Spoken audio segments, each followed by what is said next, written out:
निर्वचन और कुंडल जिसने सुरपति को हंसकर दिए दान, मरने तक वचन नहीं तोड़ा, निज मृत्यु का रख लिया मान। जिसके भुजबल में बसते हैं युद्धों के सारे निर्णय जान, वो सूर्य पुत्र वो रश्मि रथी, वो दानवीर अतुलित महान।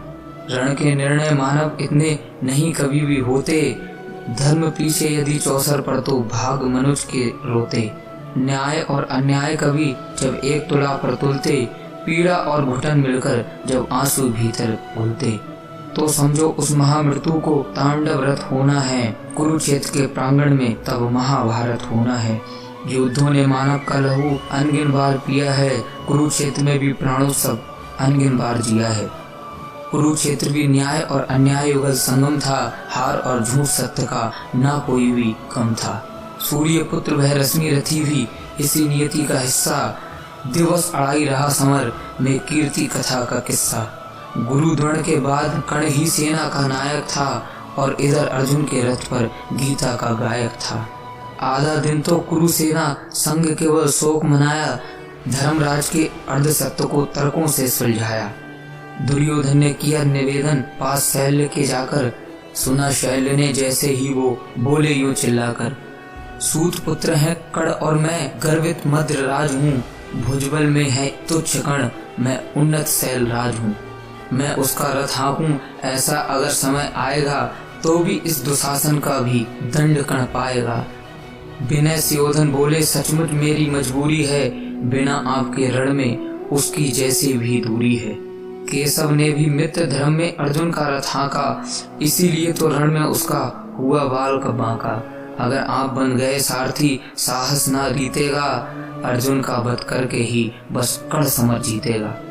अनुवन और विनयन के आगे सदा हारती हट है, सुवी कीर्तियां बन गई सहज ही नाना की जो रट है। शल्य कर्ण के बने सारथी जो खुद महारथी थे, रणभेरी बज गई युद्ध की शत्रुओं सहित रथी थे। लगे युद्ध में बाण बरसने तलवार चमकती थी, गदा भीम की पड़ती थी तो धरती भी धमकी थी। अर्जुन और कर्ण के बाणों से बरसी ज्वाला सी, रण चंडी पहने जाती थी मुंडों की माला सी। एक एक कर रथी और योद्धा कट गए हजारों, संग्राम गण में गूंज रहा था सर्वस्व मारो मारो। आज खून की कीमत पानी से ज्यादा सस्ती थी, कौन कर्ण के आगे टिकता किसकी ये हस्ती थी। किंतु शैल के कटु वचनों को कर्ण साथ सहता था, पाण सहू का व्यंग बाण निर्णय करता रहता था।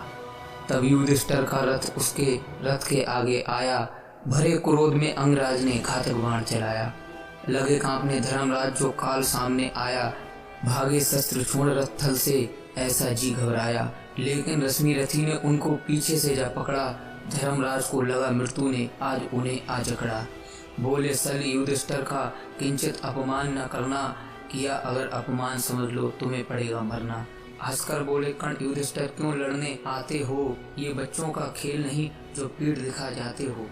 जाओ माँ कुंती से कहना वचन नहीं तोड़ूंगा, अर्जुन के अतिरिक्त सभी को जिंदा ही छोड़ूंगा। लज्जित धर्मराज रणथल से सात नकुल के भागे, और शैल्य ले आए रथ को अर्जुन के आगे।